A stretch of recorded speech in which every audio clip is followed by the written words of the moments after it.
the other thing is a lot of people, like I was saying before, my goal wasn't, at one point it was like, oh, I want a nicer car, or I want a nicer house, or this or that and the other, nice, cooler shoes.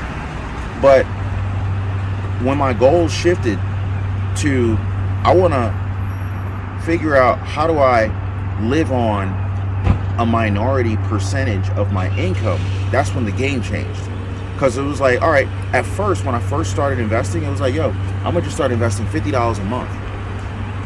Open up an account with a mutual fund company. I think it was T. Rowe Price at the time. And I called them up. I was like in my teens. I was probably 19, maybe 20. I was like, hey, I want to open an account. I don't know what I'm doing. And I was seeing that the minimum investment amount was $2,000. So I was like, I don't have $2,000. Do y'all have anything less than that? They were like, well, if you set up automatic investing, this is like 20 years, almost 30 years ago now, probably. If you set up automatic investing, we can automatically debit your account $50, and then you don't have to do the $2,000 minimum as long as you give us access to automatically debit $50. I was like, sign me up. So now it's automatic, kind of like taxes coming out of your check. So it's like you learn to live with what's left over.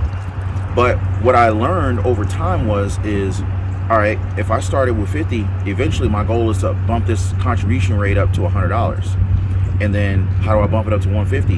How do I bump it up to 200? How do I bump? And then when you see the power and the trajectory of compound interest and compound growth, it's like, yo, how do I speed this thing up? So then it's like, all right, how do I make more money so that I will have more money to be able to throw into this machine? So then for me, it was like, all right, so the next thing I need to be doing is figuring out, okay, how do I get to, say, all right, look at a 401k. 401ks are cool for the fact that, and some people are not fans of them, that's cool. I'm not trying to convince anybody, but if you look at a 401k, I think they're kind of cool because it's one of the few investments you can double your money without any risk. And how do you do that? Well, you do that, I'm gonna let this ambulance go by.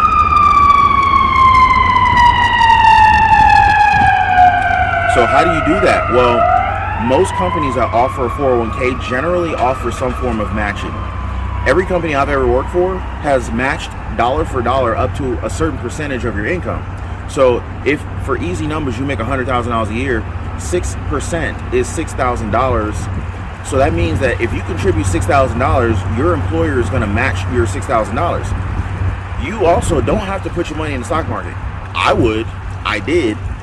And so your money can grow. Past performance is no indication of future gains, but disclaimer.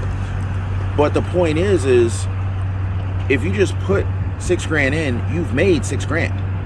Your employer is matching you if your employment, if your retirement plan supports that, right? So it's like if you didn't, you lost $6,000. Look at it that way. If doubling your money doesn't entice you, look at the fact that you lost half if you didn't. However you need to look at it so you don't lose. And so 401k is, if you don't do nothing else, get your free money, right? So that's that. But most people are like, man, I just want to like start investing, right? Do what I did, start at 50 and work your way up. I remember thinking to myself, man, how much can I put into a 401k? And I later learned that based on my income, well, it doesn't matter.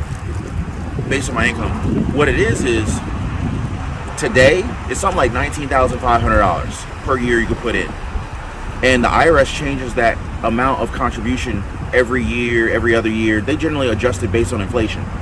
When I first started, it was like $15,000, and now it's $19,500. So my goal was, how do I get to be able to have enough money to be able to max out the contribution?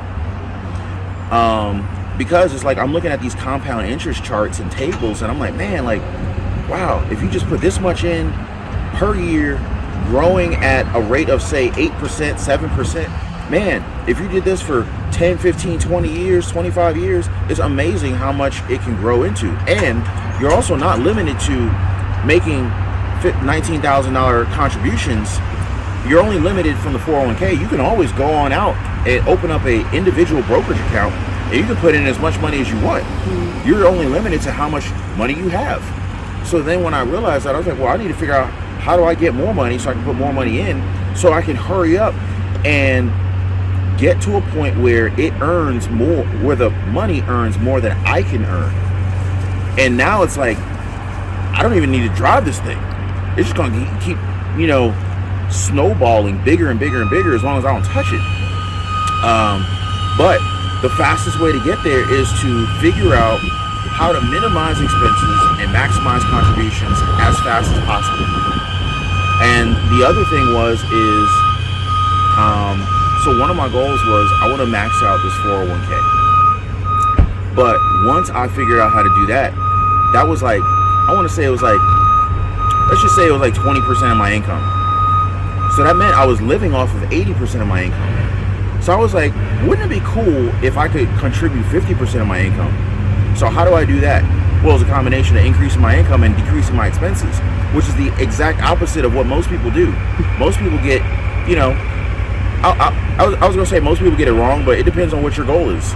If your goal is to just spend all your money and buy, you know, keep continuously upgrading your lifestyle, then that's cool if it makes you happy.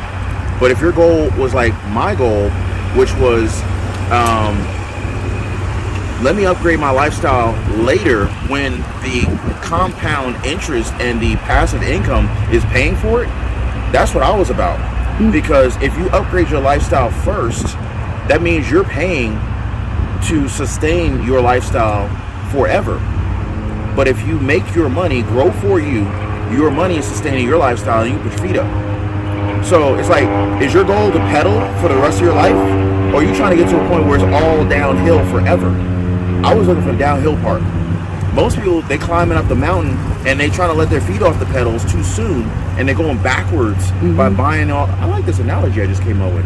You're rolling backwards, you know, by trying to keep up with the latest trends and your neighbors and show your friends and fake friends that you're winning, and you're not yet. And it's like when some people, they make a little bit of progress and they think they've made it, and it's too soon to celebrate to the extent that they're doing it.